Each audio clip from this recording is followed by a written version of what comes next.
Guys ஃபிசிக்கு வச்சிருக்கிறதுல ஃபிசிக்கை நல்லா show பண்ணி காமிக்கணும். போசிங் ஸ்டைல் பக்காவாக இருக்கணும் காய்ஸ்.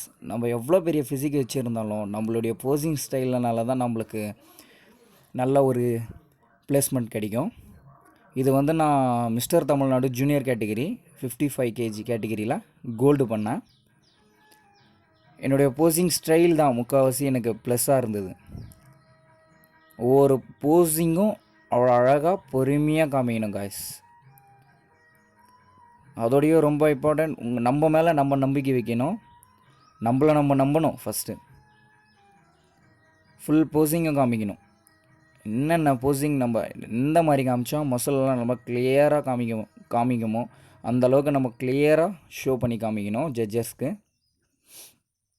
காம்படிஷன் பண்ணணும் அப்படின்னு இருந்தால் மட்டும் போதாது, இருக்கணும், கடைசி வரையும் இருக்கணும் அந்த இன்ட்ரெஸ்ட்டு. பாதியில் ஒரு கொஞ்ச நாள் 2 நாள் 3 நாள் இருந்து பாதியிலே விடுறது அப்படி இல்லை. காம்படிஷன் இன்னும் பண்ணணும், நல்லா ஒரு பிளேஸ்மெண்ட் பண்ணணும், கோல்டு பண்ணணும் அப்படின்னு ஒரு கோல் வச்சுட்டு நல்ல ஒரு work out variations and street diet இருக்கணும் கண்டிப்பாக. Okay, thank you.